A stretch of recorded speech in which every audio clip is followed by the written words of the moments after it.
इसके बाद हेडमास्टर बताती हैं कि तुम लोग जो मीट खा रहे हो एक्चुअल में तुम लोगों की डक का मीट है। ये सुनते ही तमाम स्टूडेंट्स इनको हैरानी से देखने लग जाते हैं। मैकी और वाइट कहते हैं कि इस दफा आप लोगों ने हद ही कर दी है। पहले हमें कहा कि उन बतखों को पालो और एंड पे आप लोगों ने हमें वही पका के खिला दी। हेडमास्टर कहती है कि तुम लोगों को चिल्लाने की जरूरत नहीं बल्कि तुम लोगों की पनिशमेंट है। तिब्बत और नाई कहते हैं कि हमने आखिर गलत क्या किया है। हेडमास्टर कहते हैं कि तुम लोगों को पूछने की जरूरत नहीं है, जल्दी से अपना खाना खत्म करो क्योंकि तुम लोग की आज टर्म का फर्स्ट डे है तो तुम लोग को अपनी क्लास में टाइम पे पहुंचना चाहिए। ये सब लोग अपने डक्स को बाहर देखने आते हैं, वहाँ पर वाकई में नहीं होती। ये सब कह रहे होते हैं कि आखिर हमने ऐसा क्या गलत किया है जिसके बदले में उन्होंने हमें ये सजा दी है। वाइट कहती है कि उन्होंने हमें थोड़ी देर पहले क्लास में बुलाया लेकिन मैं नहीं पढ़ूंगी। ह्यूगो कहता है कि मैं तुम्हारी बात से एग्री करता हूँ, मैं भी पढ़ने नहीं जाऊंगा। मैकी कहती है लेकिन अगर हम इस बार नहीं गए तो वो हमें फिर से कोई और सजा दे देंगे। तभी स्पीकर में अनाउंसमेंट होने लग जाती है कि जेन 6 के तमाम स्टूडेंट्स अपनी क्लास में आ जाएं। इनमें से आधे तो क्लास में चले जाते हैं लेकिन आधे स्टूडेंट्स कहते हैं कि हम क्लास स्किप करेंगे क्योंकि वो ये टॉर्चर बर्दाश्त नहीं कर सकते थे। तो स्टूडेंट्स क्लास स्किप करके बाहर बैठे होते हैं। ये सब बात कर रहे होते हैं कि अब आखिर हम यहाँ से कैसे भागें। नाई कहता है तुम लोगों ने पहले भागने की कोशिश की थी लेकिन क्या हो, तुम लोग जंगलात में गुम गए थे। हम इन जंगल के रास्तों से बिल्कुल भी फेमिलियर नहीं है। अगर हम दोबारा यही हिमाकत करेंगे तो हम फिर से गुम जाएंगे। ह्यूगो गुस्से से उठता है और कहता है कि हमारे पास तो हमारे फोन्स भी नहीं है, अगर फोन होते तो रूट देख लेते। फूजी कहती है कि हमें अपने फोन ढूंढने की कोशिश करनी चाहिए। मैगी कहती है लेकिन हमें तो बिल्कुल भी नहीं पता कि फोन आखिर मास्टर्स ने रखे कहाँ पे हैं। तभी एक और मास्टर आते हैं और कहते हैं कि तुम लोग अभी तक अपनी क्लास में क्यों नहीं गए। ह्यूगो इनकी बात का जवाब देते हुए कहता है कि मैं क्लास में नहीं जाऊंगा और ये कहकर ये भाग जाता है और बाकी सब भी इसके पीछे भागने लगते हैं। ये भाग के जा रहे होते हैं लेकिन आगे मास्टर पहलवान होते हैं, वो इनको रोक लेते हैं। मैक जबरदस्ती भागने की कोशिश कर रहा होता है लेकिन मास्टर के हाथ में डंडा होता है जो इसे वो मार देते हैं और इन सबको डरा के जबरदस्ती क्लास में भेज देते हैं। भागने वाले स्टूडेंट्स को दूसरे स्टूडेंट्स की क्लास में नहीं बिठाया जाता बल्कि ये किसी मुख्तलिफ क्लास में बैठे होते हैं। जब ये लोग क्लासरूम में आ जाते हैं तो मास्टर इनकी क्लास को लॉक कर लेता है। ये सब कहते हैं क्या हम कोई कैदी है जो आप इस तरह से ताला लगा रहे हैं। इसके बाद का जवाब नहीं देते, कहते हैं कि आज हम अपनी क्लास का आगाज हिस्ट्री से शुरू करेंगे और मैं चाहता हूँ कि तुम सब मुझे ध्यान से सुनो। नाई बात को काटते हुए कहता है क्या आप हमें इस तरह से क्लास में बंद करके पढ़ाएंगे। मास्टर इसके डेस्क के बहुत करीब आते हैं और इसके मुंह पे आके जोर से चिल्लाते हैं कि जब तक मैं तुमसे कोई सवाल ना करूं या तुमसे बात करने को ना करूं तो तुम आगे से कुछ ना बोलना। इससे नाई बेचारा बहुत ज्यादा डर जाता है और ये चंद सेकंड बाद ही अपने मिजाज को बदल कर इन सबको पढ़ाना शुरू कर देता है और कहता है कि आखिर हिस्ट्री का सबसे बड़ा दुश्मन कौन है। कोई भी जवाब नहीं देता तो फिर इसके बाद ये बोर्ड पर लिख देता है ह्यूमन। कहता है कि ह्यूमन ही इंसान हिस्ट्री का सबसे बड़ा दुश्मन है, वो जो चाहे हिस्ट्री में लिख सकता है, किसी भी इंसान को या किसी भी दूसरी चीज को अच्छा या बुरा कह सकता है, ये उसका इख्तियार होता है। फिर इनके बाद ये सबको एक एक पेपर देता है, कहता है कि तुम लोगों ने यहाँ पर जो भी गलतियां की हैं उसके कन्फेशन के बारे में तुमको यहाँ पर लिखना है। व्हाइट कहती है कि मास्टर जो स्टूडेंट्स के साथ करते आ रहे हैं क्या वो अपने कन्फेशन के बारे में नहीं लिखेंगे। ये कहता है कि तुम लोग के पेरेंट्स को सारे रूल्स के बारे में अच्छी तरह से मालूम था। नाई बहुत ऊंची से बोलता है, कहता है कि अगर मेरे फादर को पता होता कि आप लोग इस तरह का ट्रीटमेंट यहाँ पर हमारे साथ करेंगे तो वो मुझे कभी भी स्कूल में ना भेजते। मास्टर नाई के करीब जाकर सार्कास्टिक वे में से कहता है कि अब तो कुछ नहीं हो सकता, तुम्हारे फादर को कौन बताएगा, इसलिए तुम्हें यहाँ पर 3 साल तक तो रहना ही होगा। ये उनसे कहता है कि अगर तुम लोग इस कागज पे कुछ नहीं लिखना चाहते तो ठीक है, मत लिखो, लेकिन तुम लोग के बेड टाइम तक तुम लोग इसी रूम में रहोगे। फिर इसके बाद हेडमास्टर यानी मास्टर आमिन के पास आती हैं और कहती हैं कि आज से हमने अपने सेमेस्टर का आगाज कर लिया है। फिर इसके बाद कहती हैं कि मुझे मास्टर पुबैन ने बताया पिछली रात रन की तबीयत खासी बिगड़ गई थी।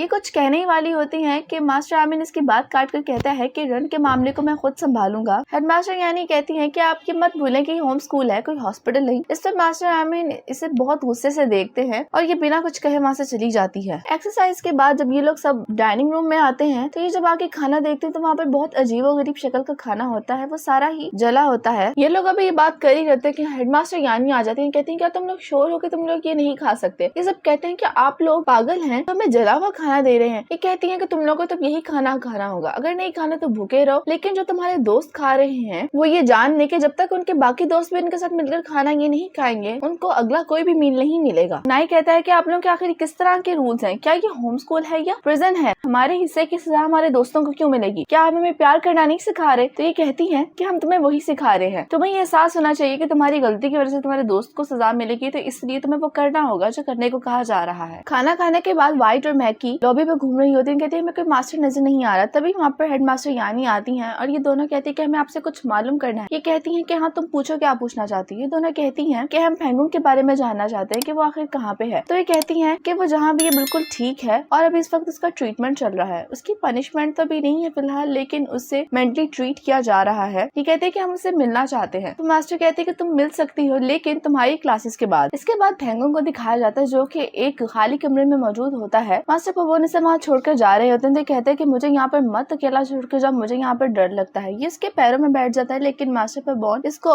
ऊपर उठाते हैं और कहते हैं कि तुम्हें यहीं पे रहना होगा और इसे एक कैंडी देते हैं, कहते हैं तुम्हें खानी होगी। ये कहता है कि मैं वो नहीं खाऊंगा, तो वो जबरदस्ती इसको वो खिलाने लग जाते हैं। थोड़ी देर बाद थोड़ा शांत हो जाता है। मास्टर कहते हैं कि तुम कुछ ही देर में रिकवर कर जाओगे, लेकिन पेंगुइन बार बार यही रिपीट कर रहा होता है कि मैं यहाँ पर बंद होकर नहीं रहना चाहता। थोड़ी देर बाद व्हाइट और मैकी इनके पास आ जाती हैं। ये उस वक्त चिल्ला रहा होता है। ये दोनों आके इसे काम डाउन करती हैं। ये इनको देख के कहते हैं क्या तुम लोग को भी सजा के तौर पर यहाँ भेजा गया है? व्हाइट कहती है कि नहीं, हम तुम्हारे लिए यहाँ पर स्नैक्स लेके आए हैं। मैकी कहती है क्या फिर ये तुम बता सकते हो कि आखिर वो डक किसकी थी? ये कहता है कि मुझे नहीं मालूम क्योंकि मैंने वो डक पहले देखी ही नहीं थी। ये बात सुनते ही व्हाइट और मैकी एकदम हैरान और परेशान रह जाती हैं कि आखिर पेंगुइन कह क्या रहा है। ये दोबारा अपना सवाल दोहराती है। व्हाइट इससे कहती है क्या जो डक हमें दिखाई गई थी मरी हुई, क्या वो वाकई में हम में से किसी की नहीं थी? पेंगुइन कहता है कि हाँ, वो हम में से किसी की भी नहीं थी। मैकी कहती है अगर ये बात सच है तो इसका मतलब ये सब कुछ करने वाले हमारे मास्टर्स ही हैं। व्हाइट कहती है तुम्हारा क्या मतलब? ये कहती है कि तुम सारी चीजों को रिकॉल करो और याद करने की कोशिश करो कि हमें पनिशमेंट मिलना कब शुरू हुई। व्हाइट कहती है जब मास्टर्स को ये मालूम हुआ था कि पेंगुइन की डक मर गई है। मैकी कहती है लेकिन अब जैसा कि पेंगुइन ने बताया कि वो डक तो हमें से किसी की थी ही नहीं, इसका मतलब ये कि अब से जब ये डक वाले मामले में सब कुछ जो हमारे साथ हो रहा है वो सब कुछ प्री प्लान्ड है। ये सुनते ही व्हाइट को बहुत गुस्सा आता है और ये गुस्से से कमरे से बाहर निकल जाती है। सामने मास्टर्स चल के आ रहे होते हैं। ये उनके सामने बोलना शुरू कर देती है और उन पर भड़कती है और कहती है कि आखिर तुम लोग किस तरह के बड़े हो, हम सबको क्यों इतना टॉर्चर कर रहे हो और तुम लोगों ने पेंगुइन को किस वजह से वहाँ अकेले कमरे में बंद किया हुआ है? मास्टर प्रसादी से कहते हैं कि तुम्हें कोई हक नहीं है इस तरह से अपने टीचर से बात करने का, जिस पे व्हाइट उनको घूर के देखना शुरू कर देती है। मैकी भी इतनी देर में वहाँ पे आ जाती है और माफी मांगती है और कहती है कि ये पेंगुइन की वजह से अपसेट है। व्हाइट का गुस्सा अभी तक ठंडा नहीं हुआ था। ये इन पर बरसना शुरू कर देती है और इनको बातें सुनाने लग जाती है, लेकिन इनका मुकाबले में दोनों मास्टर बहुत पुरसुकून और कूल काम खड़े होते हैं और इसको देख कर हंस रहे होते हैं। कहते हैं कि जेन 6 के स्टूडेंट्स कुछ ज्यादा ही इंटेलिजेंट लगते हैं और ये कहकर ये यहाँ से चले जाते हैं जैसे इन्हें किसी बात से फर्क ही ना पड़ता हो। इसके बाद ये दोनों नाई और तिब्बत को सारी बात बता देती हैं। तिब्बत कहता है कि तुम लोगों का कहने का मतलब ये है कि मास्टर्स ने जानते बूझते पेंगुइन को स्लैंडर किया है ताकि वो हमें पनिश कर सके। व्हाइट का गुस्सा अभी तक ठंडा नहीं हुआ था। नाई कहता है कि तुम इतना ज्यादा क्यों गुस्सा कर रही हो, क्या पता हमें वो कुछ सबक सिखाना चाह रहे हैं। ये कहती है कि कैसा सबक? मैं जानती हूँ इस तरह के पागल जो होते हैं वो सिर्फ हम जैसे उम्र के बच्चों पर रोप जमाना जानते हैं, वो हमें नहीं समझ सकते। तिब्बत कहता है कि नाई की बात कुछ हद तक ठीक है,